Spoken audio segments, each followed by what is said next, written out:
তব কথামৃতং তপ্ত জীবনং কবিভিরিহৃদং কলমশাপহম শ্রবণমঙ্গলং শ্রীমদাততং ভুবি গৃণন্তি যে ভুরিদা জনা।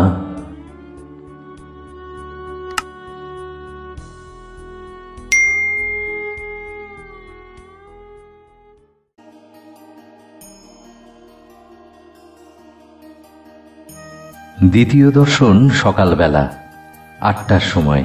ঠাকুর তখন কামাতে যাচ্ছেন। এখনো একটু শীত আছে, তাই তাহার গায়ে মোলেস্কিনের র্যাপারের কিনারা শালু দিয়ে মোড়া। মাস্টারকে দেখিয়া বলিলেন, তুমি এসেছ? আচ্ছা, এখানে বসো। এ কথা দক্ষিণ পূর্ব বারান্দায় হইতেছিল। নাপিত উপস্থিত। সেই বারান্দায় ঠাকুর কামাইতে বসিলেন ও মাঝে মাঝে মাস্টারের সহিত কথা কহিতে লাগিলেন। গায়ে ঐরূপ র্যাপার, পায়ে চটি জুতা, সহাস্য বদন। কথা কহিবার সময় কেবল একটু তোতলা। শ্রীরামকৃষ্ণ মাস্টারকে জিজ্ঞাসা করিলেন, হ্যাঁ গা, তোমার বাড়ি কোথায়?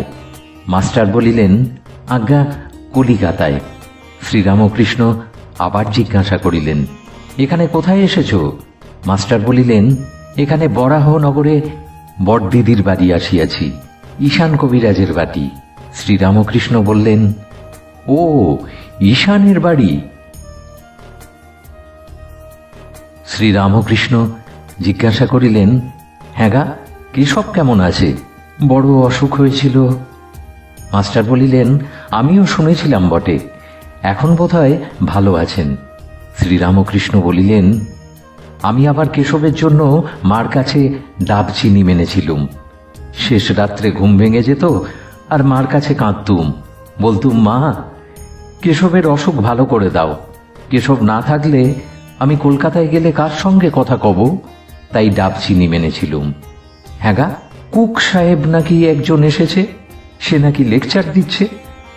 আমাকে কেশব জাহাজে তুলে নিয়ে গেছিল, কুক সাহেবও ছিল। মাস্টার বলিলেন, আজ্ঞা, এইরকম শুনেছিলুম বটে, কিন্তু আমি তার লেকচার শুনি নাই, আমি তার বিষয়ে বিশেষ জানি না। শ্রীরামকৃষ্ণ বলিলেন, প্রতাপের ভাই এসেছিল, এখানে কয়েকদিন ছিল, কাজকর্ম নাই, বলে আমি এখানে থাকব। শুনলাম মাগ ছেলে সব শ্বশুর বাড়িতে রেখেছে। অনেকগুলি ছেলেপিলে।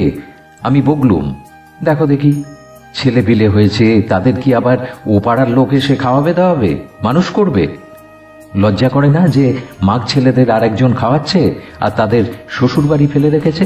অনেক বকলুম আর কর্মকাজ খুঁজে নিতে বললুম, তবে এখান থেকে যেতে চায়। শ্রীরামকৃষ্ণ মাস্টারকে জিজ্ঞাসা করিলেন, তোমার কি বিবাহ হয়েছে? মাস্টার বলিলেন, আজ্ঞে হাঁ। শ্রীরামকৃষ্ণ শিহরিয়া উঠে ঠাকুরের ভ্রাতুষ্পুত্র ও কালীবাড়ির পূজারী শ্রীযুক্ত রামলালকে বলিলেন, ওরে রামলাল, যা, বিয়ে করে ফেলেছে। মাস্টার ঘোরতর অপরাধীর ন্যায় অবাক হইয়া অবনত মস্তকে চুপ করিয়া বসিয়া রহিলেন। ভাবিতে লাগিলেন, বিয়ে করা কি এত দোষ? ঠাকুর আবার জিজ্ঞাসা করিলেন, তোমার কি ছেলে হয়েছে? মাস্টারের বুক ঢিপ ঢিপ করিতেছে। ভয়ে ভয়ে বলিলেন, আগে ছেলে হয়েছে। ঠাকুর আবার আক্ষেপ করিয়া বলিতেছেন, যা, ছেলে হয়ে গেছে। তিরস্কৃত হইয়া তিনি স্তব্ধ হইয়া রহিলেন। তাহার অহংকার চূর্ণ হইতে লাগিল। কিয়ৎক্ষণ পরে ঠাকুর শ্রীরামকৃষ্ণ আবার কৃপা দৃষ্টি করিয়া সস্নেহে বলিতে লাগিলেন, দেখো, তোমার লক্ষণ ভালো ছিল। আমি কপাল, চোখ এসব দেখলে বুঝতে পারি। আচ্ছা, তোমার পরিবার কেমন? বিদ্যাশক্তি না অবিদ্যাশক্তি? মাস্টার বলিলেন, আজ্ঞা ভালো, কিন্তু অজ্ঞান। শ্রীরামকৃষ্ণ বিরক্ত হইয়া বলিলেন, আর তুমি জ্ঞানী? তিনি জ্ঞান কাহাকে বলে, অজ্ঞান কাহাকে বলে এখনো জানেন না।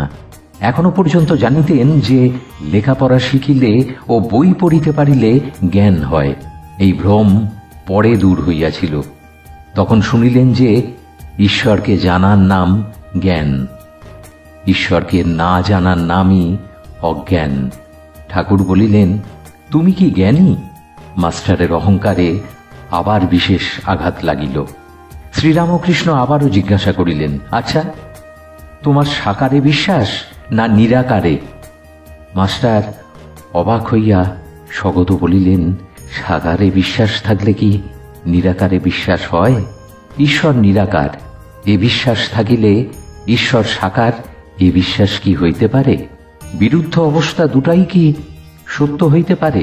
সাদা জিনিস দুধ কি আবার কালো হতে পারে? মাস্টার বলিলেন, আজ্ঞা নিরাকার, আমার এইটি ভালো লাগে। শ্রীরামকৃষ্ণ বলিলেন, তা বেশ, একটাতে বিশ্বাস থাকলেই হল। নিরাকারে বিশ্বাস তা তো ভালোই, তবে এ বুদ্ধি করো না যে এইটি কেবল সত্য আর সব মিথ্যা। এইটি যেন যে নিরাকারও সত্য আবার সাকারও সত্য। তোমার যেটি বিশ্বাস সেইটিই ধরে থাকবে। মাস্টার দুই সত্য এই কথা বারবার শুনিয়া অবাক হইয়া রইলেন। এই কথা তো তাহার পুঁথিগত বিদ্যার মধ্যে নাই। তাহার অহংকার তৃতীয়বার চূর্ণ হইতে লাগিল, কিন্তু এখনো সম্পূর্ণ হয় নাই। তাই আবার একটু তর্ক করিতে অগ্রসর হইলেন। মাস্টার বলিলেন, আজ্ঞা তিনি সাকার, এ বিশ্বাস যেন হল, কিন্তু মাটির প্রতিমা তিনি তো নন। শ্রীরামকৃষ্ণ বলিলেন, মাটি কেন গো?